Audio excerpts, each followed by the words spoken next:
go. Got someone else and got it. Perfect. Yeah. So tonight I'll be going through my 3 pillars of health, wellness talk, and it's a presentation that I like to do that is, it kind of just gives like a really good basics, a really good foundation to build from. So we're going to talk about a few different things: blood sugar balance, digestion and leaky gut, and eating some healthy fats and things like that. Lots of time for questions. Since we're going to be a smaller group this evening, we'll have a lot more time for interaction. If I'm presenting and you have a question, you're free to type it into the chat box. I'll be able to pull it up on my phone, or I'll pause kind of like after section. So if you even want to come off mute while I'm presenting so that you can ask your questions, I want it to be kind of a dialogue. So I'm just going to mute everyone for now, and pull up the presentation. So we'll close that and share the screen. Okay, can you see the perfect? Thanks, Stacy. Oh, there we go. And I'm just going to make it full screen.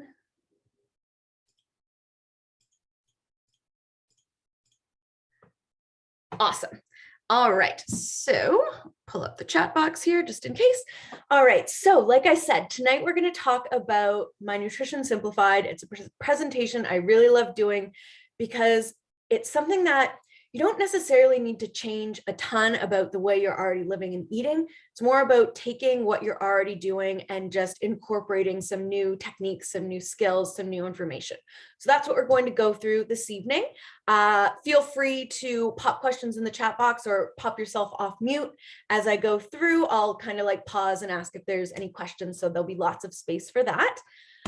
For those of you who haven't met me before, I am a certified holistic nutritionist, nutritional practitioner. I'm a culinary nutrition expert. I've been working in the field since 2013. I've been running cooking classes, group programs. I've been working one-on-one with clients. I've recently actually gotten a confirmation as a naturopath designation in New Brunswick. So that's kind of exciting based on off of all the trainings that I've done. So I kind of have lived that progression from like party animal student to nutritionist, and all the different little tips and tricks that get you living your best life.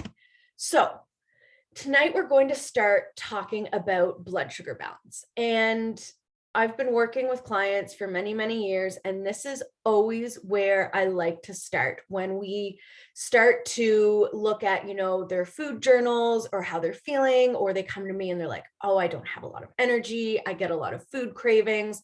I kind of get dips and crashes and energy and headaches throughout the day. So I take a look at their food and mood journal, and generally speaking, we start with their blood sugar balance. So it's one of the crucial foundations. It helps with clear mind, focused mind, even energy. It helps to lower inflammation, and it's really quite simple. So on average, before we kind of talk about blood sugar balance, a little bit of information about the body. So on average, in our bloodstream, there should be circulating at any given time about 1 teaspoon or 4 grams of sugar. So let's compare that to a few real world things that we eat. So if we look at something like a bagel, you'll see that they contain about 50 grams of carbohydrates in one bagel. So we're already up 10, 12 times the amount of sugar we should have in our bloodstream. Same when we get our soft drinks, or if we get a grande cafe latte, there's 20 grams.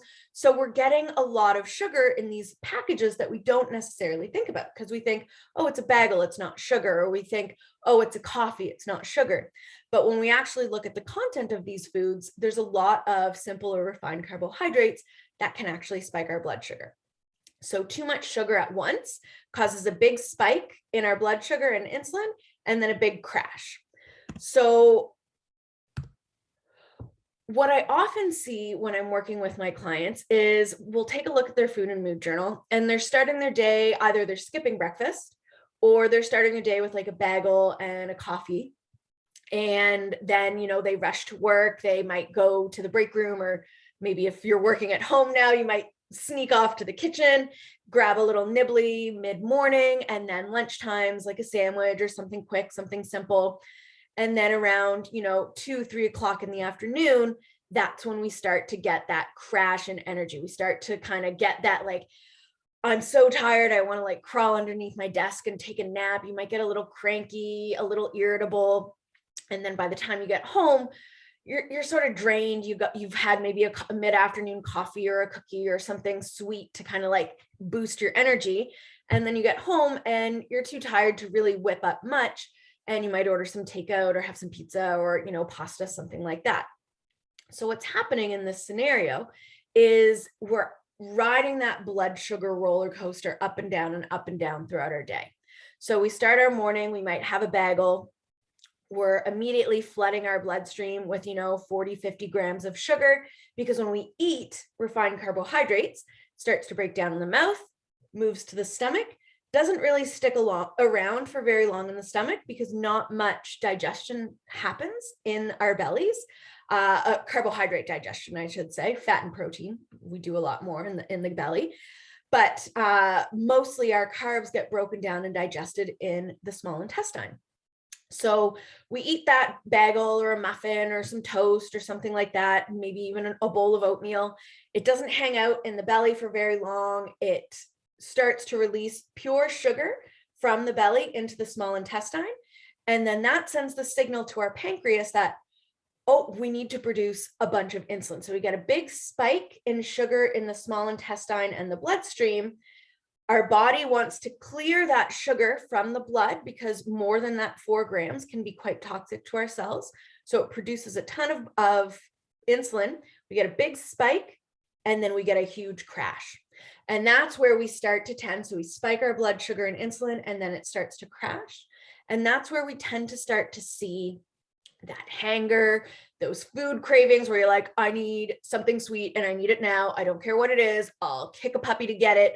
I need something to bring my energy, to bring my blood sugar back up. So we get that peak, we get that crash, we go rooting around for something sweet. At the same time, our body produces something called cortisol, which releases stored sugar from our cells. And it's a stress hormone that makes us store belly fat in particular, and suppresses immune function.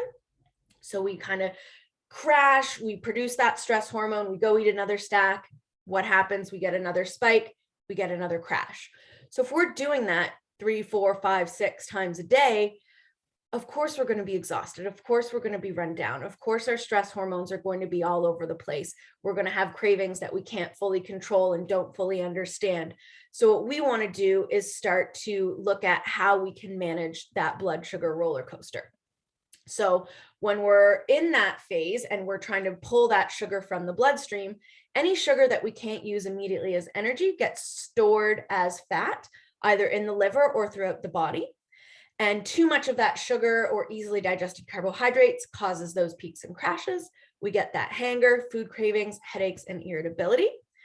And some of the major contributors to this blood sugar roller coaster are those refined carbohydrates. So, I'm not talking about nuts and seeds and whole grains and stuff like that. I'm talking mostly like white breads, white flours, white sugars, soft drinks, sodas.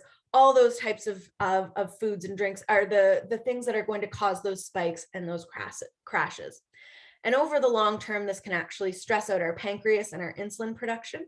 And eventually our cells can become insulin resistant, which can lead to chronically elevated blood sugar. And eventually, if left untreated and unmanaged, can cause type 2 diabetes and other inflammatory conditions. So I mentioned that having those more than 4 grams of sugar circulating in the bloodstream can be inflammatory. And what happens with those sugar molecules is they actually bind to proteins throughout the body and make our cells and molecules function less efficiently. And it can actually cause issues with our eyesight, issues with our joints. It can cause our skin to be less supple, less vibrant. So we want to make sure that we're balancing our blood sugar. And it's pretty easy to do. what we want to look at doing is incorporating healthy fats, which we're going to talk about in just a moment, and proteins with our meals and with our snacks. So what we want to bring in are protein sources, and they don't need to necessarily be animal-based sources. If you eat meat and animal byproducts, awesome, you can incorporate those. So, you know, your poultries, your fish, your seafood, your red meats, your lamb, whatever. But you can also bring in your nuts, your seeds, your whole grains, things like quinoa. You can eat stuff like tofu. You can incorporate chickpeas and legumes and lentils and black beans and all these other beautiful sources of protein and fiber, because they're going to contain a lot of that fiber. And then the healthy fats, which we'll talk about in just a second. And what that does is, instead of chewing up our carbohydrate rich food, it hitting the belly and kind of moving on quite quickly, the food tends to hang out longer in the stomach. And then it takes, when it gets actually moved to the small intestine, instead of it being pure sugar, it's going to be a combination of carbohydrate, protein, and healthy fats. So we're not going to get a big spike. We're going to get a nice gentle slope up, produce enough insulin, and then a nice gentle slope down. And that helps to keep your energy and your blood sugar a lot more stable. So any questions about this section before we move on to our healthy fat section?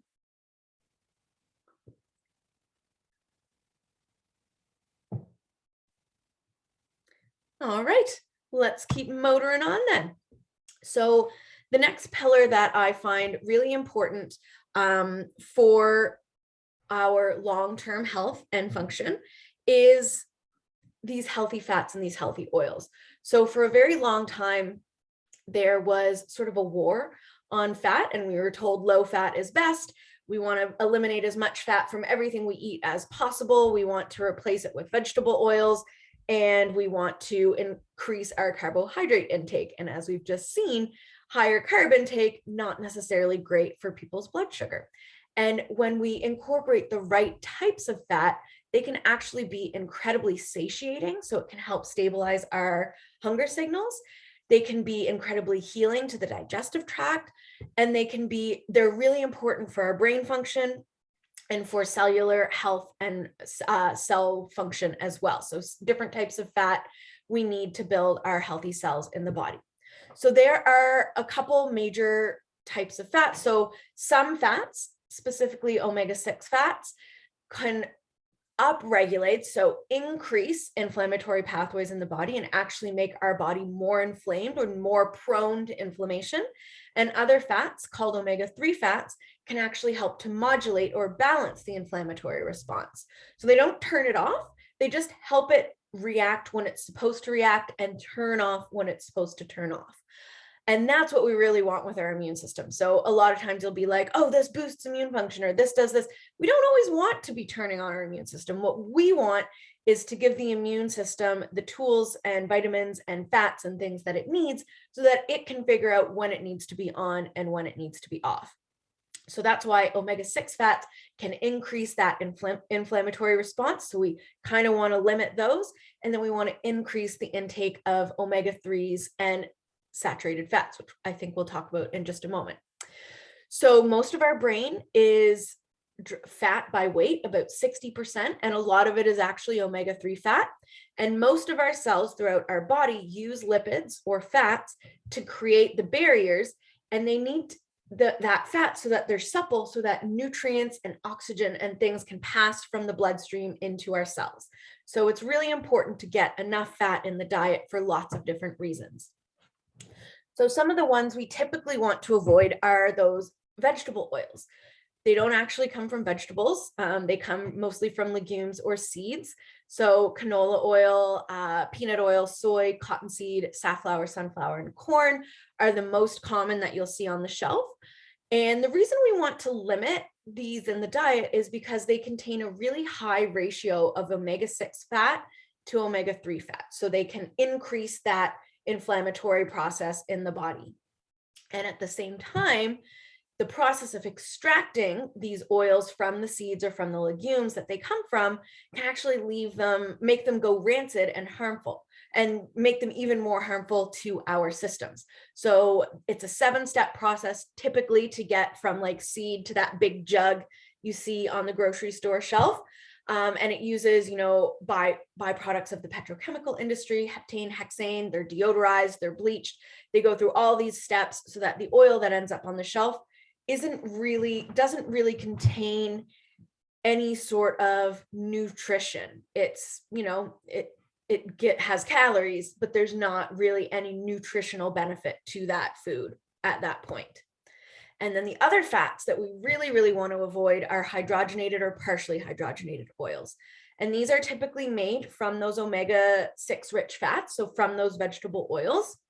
They are heated to really high temperatures, and something about these fats that it's important to note is that they're really unstable to heat, light, and air. Because they're not a saturated fat, they can actually go rancid a lot more quickly. So what do you think happens when we boil these fats for a long time? They end up going rancid and tasting terrible, which is why they end up getting bleached and deodorized. In order to take these liquid oils, because you see a vegetable oil on the grocery store shelf and it's liquid, but then you might see something like a Crisco or a margarine and suddenly it's a solid.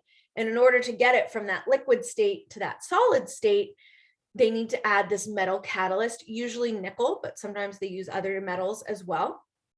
And they boil the metal and the fat together, and it creates all these different byproducts, trans fatty acids, which we know can be quite harmful to the body, unnatural fatty acid fragments, hydrocarbons, and the body actually sees these hydrogenated and partially hydrogenated oils as a toxic substance and doesn't really know how to use them properly in the body.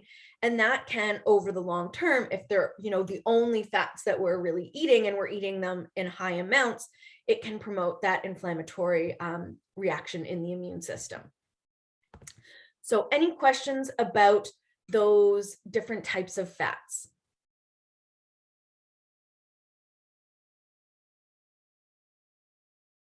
Okay.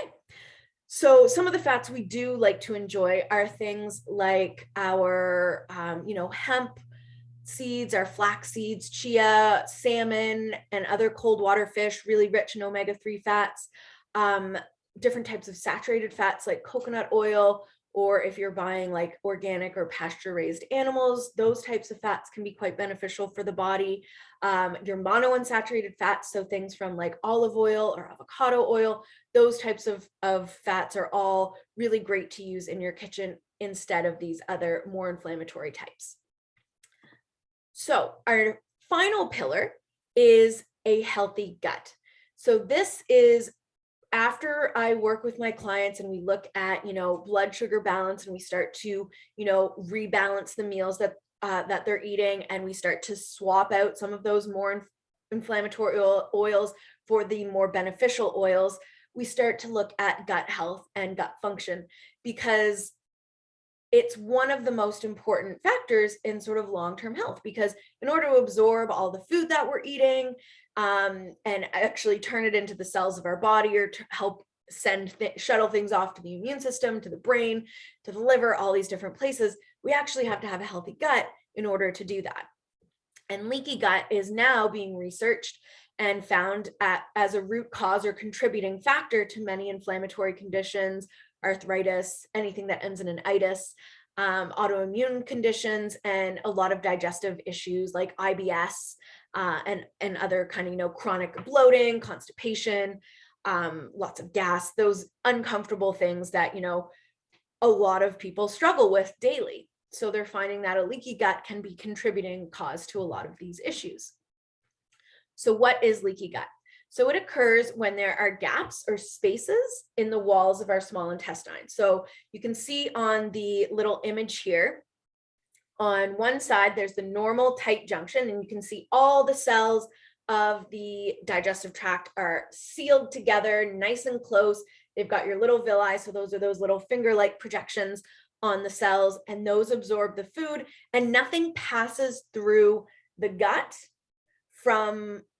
passes from the gut into the bloodstream in that scenario, unless it's supposed to be there. So that's the foods and things that we break down and digest and absorb. Those can pass through because they get absorbed by the microvilli.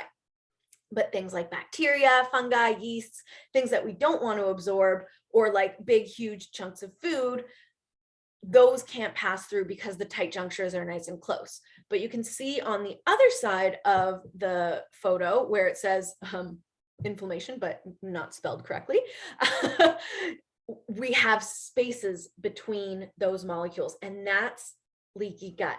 When those spaces open and suddenly we get things like food particles, we get things like pathogens, bacteria, fungi, yeasts, we get all these different things passing through from the gut to the bloodstream that shouldn't be there. And what happens when we have that leaky gut is about 70 to 80% of the immune system lives around the digestive tract. And so if we have a leaky gut and we're eating these things and they're not supposed to be there, it triggers an immune response in and around the digestive tract. So inflammation decreases that tissue integrity. So if we're eating foods that we're allergic to, we could get leaky gut. Other causes can include things like antibiotics, birth control pills, high intakes of caffeine or alcohol. And I'm not talking, a couple glasses of wine in the evening or, a cup of coffee or two during the day. I mean, like, you're heavily drinking several days throughout the week, or, you might have 10 plus drinks on the weekend, or, you're drinking a pot of coffee every single day. That's more what I mean, not the, a couple glasses or a couple mugs a day kind of thing. Refined carbohydrates can promote leaky gut because those carbohydrates are food for what are called pathogenic bacteria in the digestive system, and yeasts, candida yeasts and things like that, which can promote that inflammation in the digestive tract. Stress is a really big one. So there's a lot of different contributing factors to leaky gut. And when the integrity of those cells has been compromised and those food particles and other bacteria and things are passing through, the immune system never really gets turned off. And that's why, how I mentioned that the up-down roller coaster of blood sugar imbalance can eventually, over the long term, lead to insulin resistance or type 2 diabetes. Over the long term, eventually, leaky gut can contribute to autoimmune conditions, because if that immune system is always on and always attacking these food particles, it can become overactive and start to attack cells in our body, especially because certain food particles actually look very similar to proteins in the body. So for example, the gluten protein looks very similar to thyroid protein. So if you're eating a lot of gluten and it's passing through the digestive tract and your body's setting up an immune response to that molecule as it circulates through your system, it can eventually start to attack the thyroid and contribute to something called Hashimoto's thyroiditis.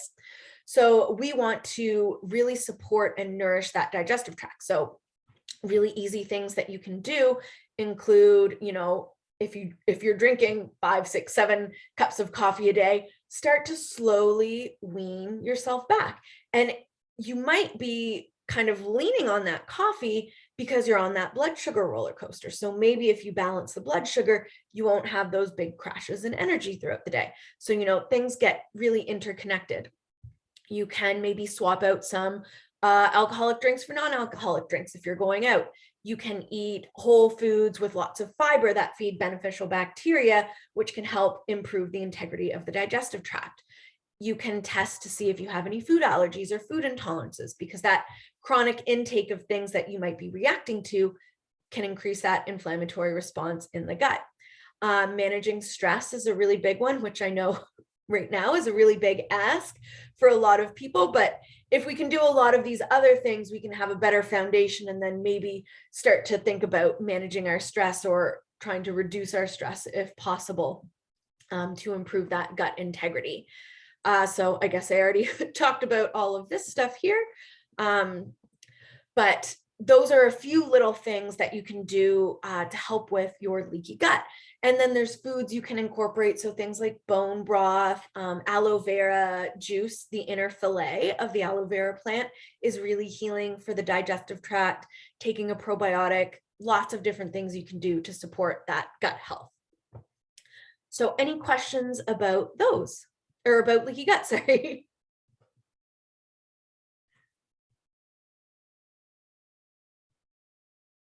All right.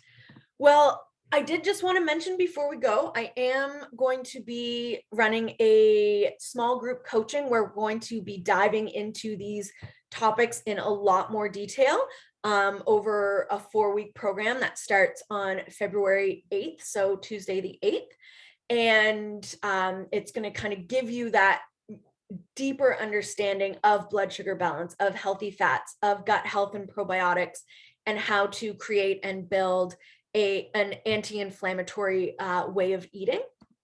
And it's really great for people who might be looking for some extra support, but don't really want one-to-one coaching, or aren't looking for like a really big overhaul to the way that they're eating, but just want some guidance and some suggestions on things that they can incorporate just to kind of take themselves to the next level. So it's simple. We have weekly action steps. There's accountability, lots of education, and it includes 4 recorded videos. So each week I release a new module on blood sugar balance. Week 2 is healthy fats. Week 3 is probiotics, and week 4 probiotics and gut health. And week 4 is anti-inflammatory eating. And then I release those, and then we have a group coaching session where we talk about, the module video that you watched. We answer any questions. We talk about the weekly action steps. It's an opportunity for you to pick my brain and get all kinds of information. And we meet weekly on Zoom. So it goes from February 8th to March 1st, I believe, those 4 weeks, every Tuesday from 7 to 8 p.m. Atlantic time. I'll send out handouts on every week's theme. You actually will have access to a portal where you'll have, okay, week 1, you can log in. There's your module video. There's your handout. There's your action step kind of homework that you have. So it'll all be in one place that you can access. And then we'll have a group, Facebook group that we can connect in and share recipes and check in and see how everyone's kind of going between our group coaching sessions. So it runs from February 8th to March 1st, Tuesdays at 7. The time commitment is about 1 hour of the pre-recorded module video, 1 hour of coaching, and then, kind of 10 minutes for your weekly exercises. So a couple hours a week. I keep it really small, no more than 10 people, so that we can really kind of dig into, what's interesting you and what your focus and what your concerns are. And it's $175 per person, no tax, just $175. And I also can offer insurance receipts for people in New Brunswick, PEI, Quebec, and Newfoundland, as long as they have naturopathic coverage. If you have nutritionist coverage, I can also give you a receipt for that. And you don't have to share any of your personal information if you don't want to, but it's just a really nice environment to enter into, to kind of get that little bit of extra coaching, that little bit of extra support and guidance if you're looking to take this knowledge that we covered tonight a little bit further. So, on Blood Sugar Balance Week, we talk about specific nutrients and foods and things that can help with blood sugar balance. We go into more detail about the hormones that actually impact or that actually get activated when our blood sugar is imbalanced and what that does throughout the body. We go into more detail about those omega-6 fats and omega-3 fats. We actually look at, okay, so if I want to sub this out for a healthier version, what's the best one to use in what context? So I give you all of that information so that you can actually then take that and incorporate it into your life. And then every week there's one little kind of homework step that we do. And it's just to get you into that habit of, I'm going to start incorporating some healthy habits. Nothing overwhelming, nothing rocket science. It's just, really simple, really fun. It's mostly try a new recipe, or try to incorporate a new fat, or find a recipe that actually fits the criteria of the blood sugar balance principles that we learn. So it's those things that you can actually apply. You learn it and then you apply it right away, and then you'll be able to carry it with you as you move on. So that is my little spiel about the Foundations program. But any questions about that, or about anything that we've already talked about? So about the blood sugar balance, or the healthy fats, or leaky gut? You want to pick my brain before we jump off?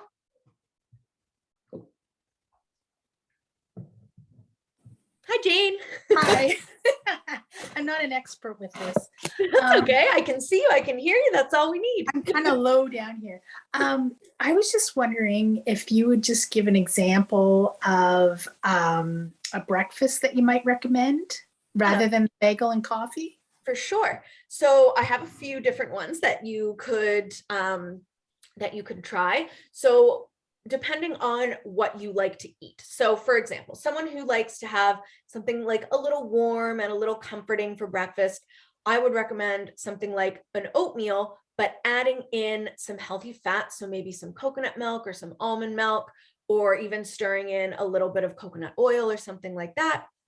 And then adding in some protein. So hemp hearts, flax seeds, almonds, walnuts, pecans, you can chop up, or your own granola if you have granola that's got a lot of that, those protein sources in them. You could also stir in something I talk about a lot in the foundations program. It's called collagen, and it's a pure protein. It dissolves in hot and cold liquids, really great for hair, skin, and nails, and really great for gut health. So you could stir that into your oatmeal, maybe flavor it with like a little maple syrup or honey or coconut palm sugar. We also talk a lot about natural sweeteners. So that would be a really nice breakfast for someone who wants, that it's winter, it's kind of cold, something kind of comforting that's going to stick around in your belly for a longer period of time. Some of my clients also like to stir yogurt into their oatmeal. So that's another good source of those proteins and those fats. Something else that I like, so if you like toast or if you like bagels and things like that for breakfast, you can also add protein to that breakfast. So maybe you add some almond butter or peanut butter or something to the bagel or the toast, and maybe you put a little egg on top, or maybe you have a little handful of nuts on the side with it, or you might make a really like a small little smoothie to go with it, a little protein shake. You can have, kind of some fruit or something like that for a little bit of fiber. So that's a way you can take that toast, take that bagel, just like add a couple little things on top so that it's not just the sugar or the refined carbohydrates. And then something I really like doing, especially because morning is not usually my time to shine. I'm not the biggest morning person and I don't like being rushed. So I will make a frittata at the beginning of the week, and I'll just, whisk a whole batch or a whole box of eggs together. I'll add goat cheese, I'll cut up some spinach, I'll, maybe throw in some chopped tomatoes or red peppers. I really love putting like onions and garlic in there. If you do bacon, you could chop up some bacon, whatever you have on hand and whatever you like eating, whip it right in there. And then I put it in like, just one of your little baking pans, and I cook it, and then I cut it into however many portions I need for the week, usually 5. And you can put it in the fridge, and I just will reheat it. I like to reheat eggs in the frying pan, just kind of crisp them on either side. The microwave, they tend to get a little rubbery. If you have an air fryer, you could also just pop it in there for a minute or two, and I find that works really well. But then you're getting a lot of protein and carbs and good stuff right in that one package. And then you can still have your toast and whatever on the side with that, but you're getting a lot of nutrition from that little like eggy bake that you're making. Nice. Those are a couple different ideas that I like to do for some different breakfasts, because it helps to start your day really stable, right? Like if we start our breakfast really stable, we're less likely to kind of get that little nibbly feeling later on. So that was a great question. Thanks, Jane. You're welcome. Anybody else? Sure.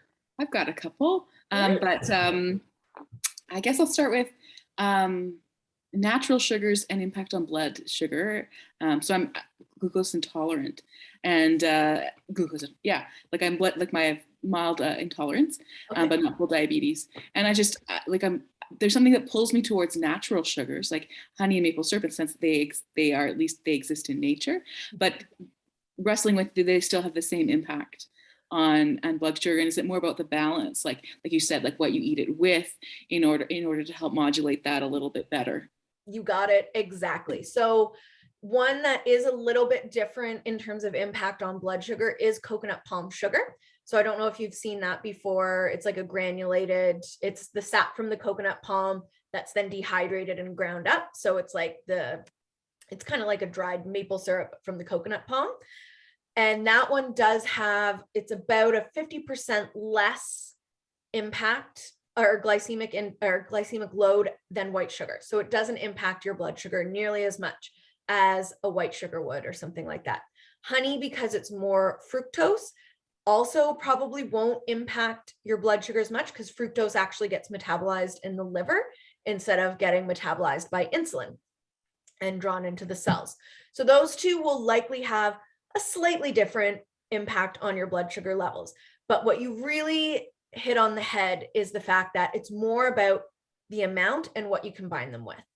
So I love them because they, like you said, they're less refined. They do have, like, honey's going to have some enzymes and some other nutrients in there. Maple syrup still has a lot of trace minerals to be found within it. So you're getting more, like you're getting a little bit of nutrition with it as well. But it is, at the end of the day, it is still sugar. So, you know, if you kind of sit and you're eating spoonfuls of it, yes, same kind of reaction. But, you know, if you're having some maple syrup on like that bowl of oatmeal that I explained, and, you know, you're just kind of doing a little drizzle for some flavor, you're not going to get that huge spike because you've got all that other stuff with it, so that when it's leaving the belly, it's not just the maple syrup that's going and shooting up your blood sugar. Does that make sense? Mm-hmm. Yeah. Okay. And you said you had another question? Okay, someone has a question about MCT oil. From Bev. So MCT oil is a derivative of coconut oil. So it's a medium chain triglyceride saturated fat. It's usually found in liquid form at most stores. They fractionate it so that it stays liquid because a lot of people like pouring it in coffees and things like that. So it is a healthful form of fat. What I usually say is it's very expensive and you could just use coconut oil and you're going to get a very similar benefit. It got very popular with a lot of like biohacker nutritionists who are like, we're going to take this and it's going to make our brains function like really amazing. And we're going to put like half a cup in our coffee in the morning and just like work and not eat. And it was a lot of like, I call them kind of nutrition bros who got behind MCT oil. And it does absolutely, MCT oils have benefits in the body. Those medium chain triglycerides can be antifungal, antibacterial, really great for that balance in the digestive tract of beneficial and pathogenic bacteria. The MCT fats, our liver likes to use them for energy, as does our brain. But it's a lot of marketing for something that you can get a lot more cheaply from a coconut based source. So if you wanted a liquid based, say you wanted the benefits of coconut oil, but you're like, I love to use it in my salad dressing. In that case, go buy the MCT oil and use that. But if you're like, I just want the benefits of a medium chain triglyceride fat, you can just eat coconut products, coconut milk, coconut oil, shredded coconut, all that stuff. And you're going to get those same fats. So if you have some in your pantry, awesome, use it, enjoy it. It's great. There's lots of different ways that you can use it.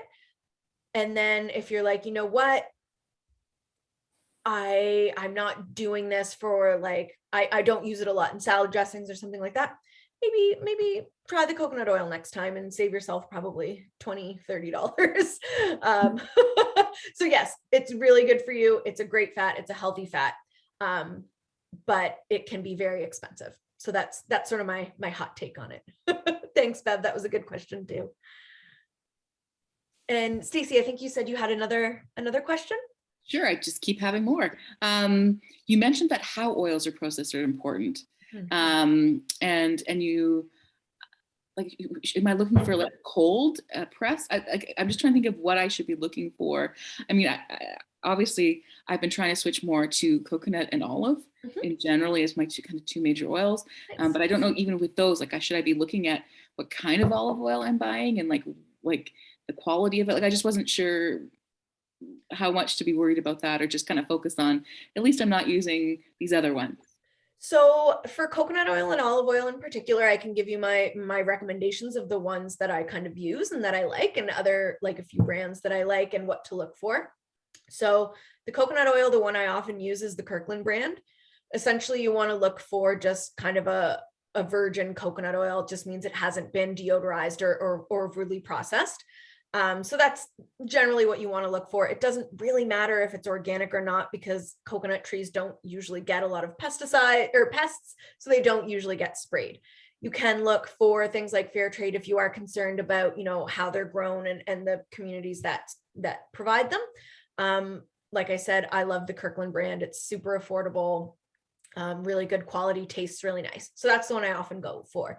But yeah, anything that's cold pressed or, you know, a virgin coconut oil is going to be great. In terms of olive oil, typically what you'll want to look for is an extra virgin olive oil. And that just means it's the first cold pressing. So you're going to get a lot of the antioxidant benefit that is found in olive oil from that first pressing. And it has fewer steps. So the fewer steps you can take, the more nutrients are going to be in it.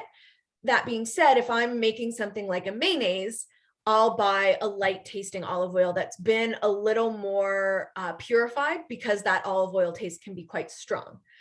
So some brands that I like of olive oil, the Kirkland brand again is really good. It's been third-party tested, very high quality. They've got an organic and a non-organic, two sides of the same coin. Again, olives, like if you talk to an olive farmer, they might laugh at you if you ask if they are organic, because olive plants are naturally pest resistant thanks to the compounds that are in them. So the Kirkland brand is really good. I like the Terra Delissa. It's like a glass bottle, yellow with like a horse on it. And they sell that at Costco as well. But even like, you know, Superstore sells an extra virgin olive oil, and that can be a really good choice as well. I like avocado oil for high heat cooking. I think Costco sells one, Chosen Foods, but again, you can find those at like Sobeys or Superstore in the natural food sections. And for things like your omega-3 rich fats, so like your hemp oils, your flax oils, if you are buying those, you do want to look for cold pressed, because heat can damage that oil, like I mentioned. And you want those to be in like an opaque jar, so one that you can't see through, to protect it from the light. So that's what to look for with those types of oil. All right, anything else?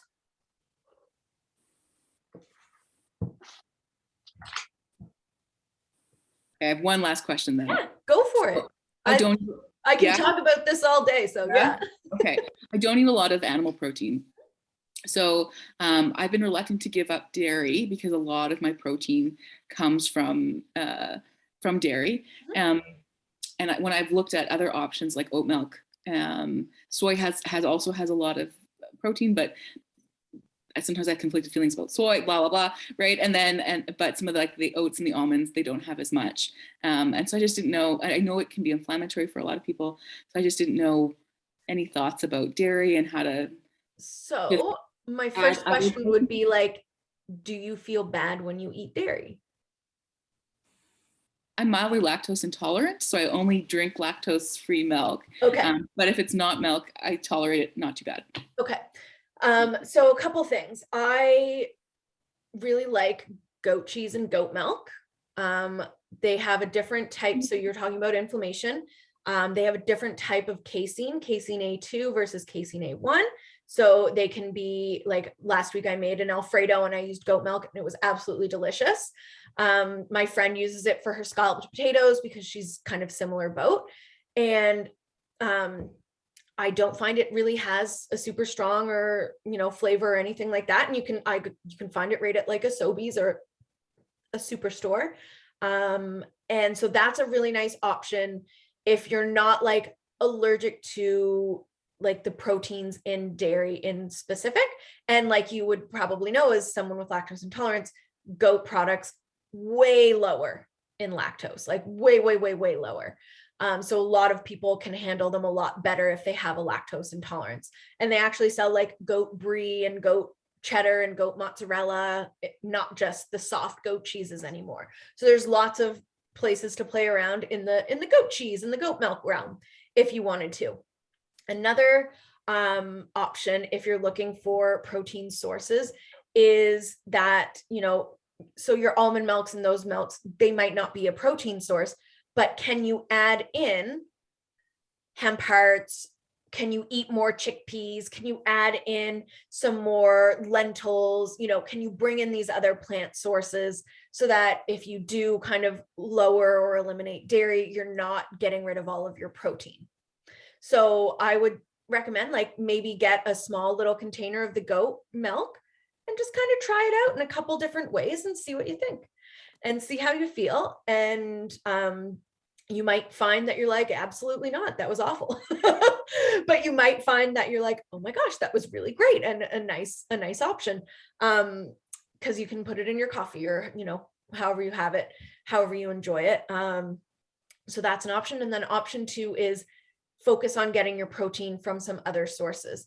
And if you're not fully vegetarian, collagen, which I mentioned, can be a really nice way to just, you know, if you're making a soup or something like that, you can stir a spoonful of collagen powder into your bowl of soup and you're going to get like 9 grams of protein in one little scoopful. And it's a pure protein. Like I said, that's really great for our hair, our skin, our nails, our gut health. And some studies even find it can help us sleep better. So that's another nice option to, that you can play around with. I've taken collagen every day for like the past like 6 years.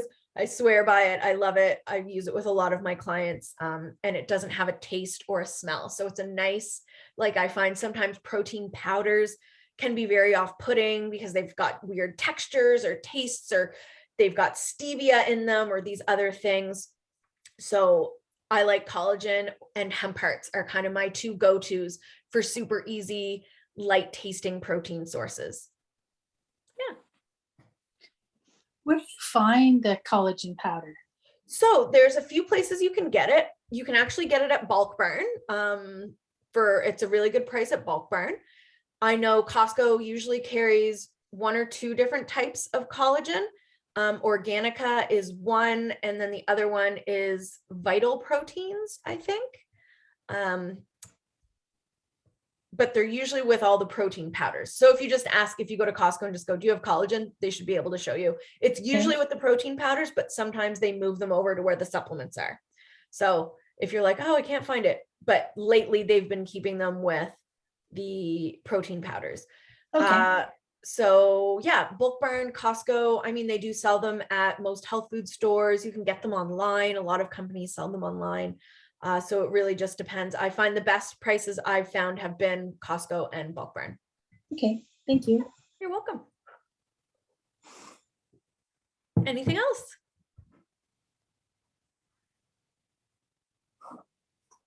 All right. Thank you so much for showing up tonight. I know we are a small group, but I think we had some great questions this evening. And I appreciate you taking your time out to come and learn and chat and, you know, just show up, and it's nice to see people's faces.